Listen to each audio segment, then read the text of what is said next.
Hi everyone, Coach Stefan Rudolph. Beautiful day here in Oceanside, California. Coming to you straight from Scared Sober. A little sunny out here today, can't complain. February 1st, 2026. Beautiful day in Oceanside, gonna be 74 out here and blessed. Call it a blessed mess in recovery. Sometimes that's the funny joke. But been 13 years sober and coming to you from Scared Sober and helping you today with motivation, inspiration to getting your life straight and keeping it straight. One person asked me, and he came up for the topic of today, about what the shift was, what the difference was when it came in my life to being scared sober, scared straight, but also making that shift, making that growth. And the biggest part of my life was understanding that I had to break the 51% rule, I called it. I learned this in sales and learned this in life and in other aspects of life, but 51% for me was not being 49% all in. It was breaking that barrier to getting to the 51% where I said, I'm there and I'm growing every day. Because every time I came a little bit closer to sobriety, a little bit closer to long-term sobriety, 2 weeks, 4 weeks, even 6 months at one time, I just felt like there was this voice back in my mind that said, it's okay, you can try again. Even in my case, after DUI, after DUI, after DUI, after insanity, after divorce, after jail, after homelessness, I could not wake up. I could not get up and I could not grow up. I was trying versus doing. I was escaping versus facing reality. I was blaming versus gaining. I wasn't gaining anything because I wasn't facing reality. The reality that living without this relationship that was in my life for 25 years, this relationship that destroyed all other relationships, friendships, relationships, marriage, anything and everything in my life, it destroyed. I had to face it in order to erase it. I had to become one with the new self, but I had to sober up, look up, get up, and grow up. And that part right there was the hardest part for me. I want to put this message out to you today. What's the hardest part for you right now in sobriety? Subscribe, like, and share on here. Put your message down here for others and pass this on to others, because these words that you hear are not from fear, but it's from coming near to the new possibility of becoming the new self. Control, Alt, Delete, reset your mind, reset your life.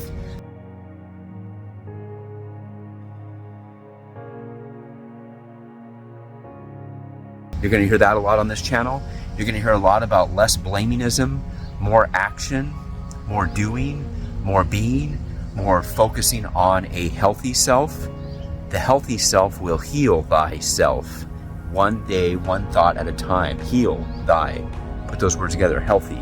Sobriety is about self-awareness and self-honesty and being able to call yourself out. Excuse the excuses out of your life. That's been one of my quotes over the years. Excuse the excuses out of your life. You have to be able to face it in order to erase it. And that's an understanding that the old you that was bringing you into this level of insanity, of drinking, of using, of escaping, of blaming, needs to be called out and shifted out into a new you. Sobriety is focused on self-motivation versus alignment. You need to be able to be aligning yourself in sobriety and not just motivating yourself. Of course, motivating yourself is good, such as when I woke up in the mornings many times, 7:30, 8 o'clock, 9, even 9 a.m., I felt like I need to get sober. I need to do this. I need to focus. I need to change my life, and I couldn't do it. I couldn't be it. So aligning with sobriety has a way to differentiate the difference in your life with the healthy self. Again, the healthy self is the new self, and understanding about this. So when you're sober 6 months, when you're sober a year, when you're sober 2 years, and you're focusing on this new self, you're living it, you're being it. So the self-awareness is an understanding about the new you and who has to run your life at that 51% rule. The old you running your life at 51% or higher, of course, when you're first sober, it's like 99%, and it's slowly getting down. It takes 3 months, 6 months, a year even, to understand what that 51% rule is and how it feels. That's what my request to you is today. If you're battling this addiction, battling this reason to go back, battling these excuses, this is where you come into play. The new you has to take over. Because when the old you comes back, it's basically white knuckling it. It's basically saying, I can do this without help. I don't need that help.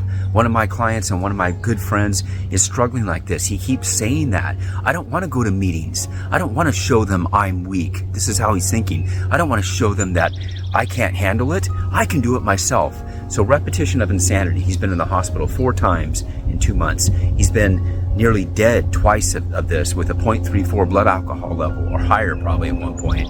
He's not understanding that in order to fly high in the sky, as I hear this motor over me, this airplane flying out of Oceanside, it reminds me that you have to take off from the runway into a new life. You have to take off without excuses. Use the fuel of excuses to leave the old you behind. This is what I tell him in this case, but at the same time, white-knuckling it. I don't need that help. I'll show you I can do it. Why? I ask. Why? What is the reason why you think you can do it alone? Why do you need to do it alone? This is ego. Ego. Ego versus spirit. Pointing here, ego versus spirit. So your spirit is saying passion, action. I can sober up. I can look up. I can get up. I can grow up. I can do it with help. With help, passion, connecting love, connecting the universe. But right here is ego. I don't need that help. Stay away from me. Get out of here. I can do it on my own. This is the BS of excuses. The BS is the bullshit of excuses. The shit is crap. The crap is fertilizer. Use that fertilizer of excuses as the new you to shift and grow, to fuel yourself on that fertilizer. Leave those excuses in the past. Let not those excuses run your life anymore. Let not the past that is past live in your present. Otherwise, you'll never get out of the past. Keep that in mind too. This is an area of Scared Sober where I don't want to focus on the word scared, but I know that you have to know that the past, the old you, should have fear in you to never go back, never look back, never want to be that old you again, never want to be that being that failed, that being that blamed, that being that had excuses, and that being that feared the new you. What's going to happen without alcohol? I mean, how many people out there listening now have been in a relationship and you can't get out, or you don't want to get out, but you know you have to get out. It's like a horrible type of relationship that you've been in for 6 weeks, 6 months, 6 years, and you can't shift out of it. This is what alcohol was to me. And this is what I see in many people's lives, whether it's 6 months, 6 years, 60 years. The alcohol relationship in people is something that they need to clear and start over again in life and be the new you. Because without that ability to start over, you're never going to end one life to begin another. You have to end it in order to begin it. That is the 51% rule. On here, for here, to turn the nowhere to now here.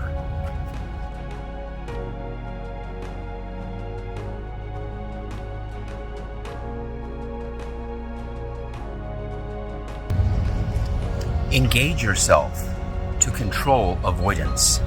Engage yourself to control avoidance, meaning stop avoiding the hardship, stop avoiding the problem, stop avoiding responsibility, the ability to respond, stop avoiding these common assets of life.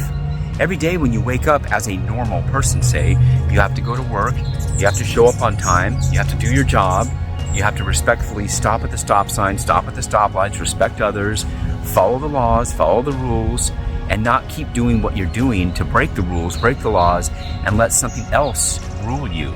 That's what alcohol does. That's what addiction does. That's what gambling did in my life. Alcoholism, DUIs, jail, homelessness, everything was fueled by alcohol. So why did I keep doing that?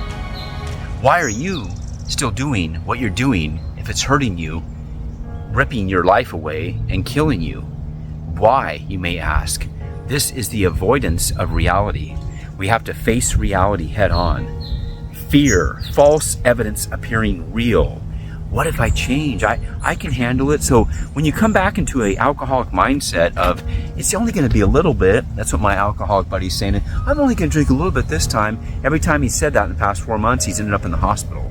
Every time. And he won't change. And it's sad, but true. And I can't change him for him. He needs to change himself on the inside, if he ever does. This is a very common case. It was my common case. 4 DUIs in 11 years. But when I tell him that, I don't have any DUIs. I haven't been in a car accident. I don't have any tickets. There's excuses flowing. Excuse the excuses. out of your life. But he does, it's just, I'm not going against him, but it's a reminder to me of what I was and what I had to end. What are you doing that is similar to this? What did you do if you've been sober a while? Comment, like, and share on this about what you did that was insane and what you did to gain sane or to gain sanity, to go from insanity to living in sanity and being able to live a normal life. So in summing up, what is the one thing that you did out there in your life to change it? Comment down here again and subscribe, like, and share. Put a little flame, a little emoji, a little thumbs up. Something that you did in your life to clean up, sober up, get up, look up, and grow up. What did you do to shift it? How long have you been sober? What's working? What didn't work? Anything that you can help other people out there by going to meetings, by getting a sponsor, by getting sober, by doing the 12 steps, by doing all these things, but also in your own life. Changing your sleeping habits, getting off your cell phone at night after 7 p.m., 8 p.m. Have a rule about cell phones. That's a huge part, I know, in people that need to get sleep, need to focus on themselves, is drop your cell phone time and try to cut it in half. If there's 12 hours a day that you need it from 7 a.m. to 7 p.m., then from 7 p.m. to 7 a.m., drop it completely. Turn it off. If there's an emergency mode, or just do what you can to turn everything off. That way you're getting sleep, you're getting rest. Pick up meditation, pick up awareness of your eating habits, pick up prayer, in my case being faith-based. Meditation, awareness, and prayer. I call it the MAP system. Meditation and manifestation, awareness and attitude, prayer and or positive thinking. So if you don't have your higher power out there, you don't believe in that, any power to me that can create this beautiful day, this beautiful sun, this beautiful light and life, how can that not be a divine power of greatness? How can that not be God? How can that not be a faith-based wonder? This is the wonder of your life, the light in life. Bring it together, come together, grow together. Be here in the now, turn the nowhere to now here, and go now and grow now. Let me know what you feel is helping you in this channel, what you'd like to hear more of. If you are also a coach in this area, a speaker, or someone with an amazing story, please DM me, direct message me on Facebook, Coach Stefan Rudolph, and anywhere that you find me, let me know. We can get you on this channel as well to interview you. I want to hear more amazing stories about the in life, for life, through life, with life. Turn the nowhere to now here. Peace.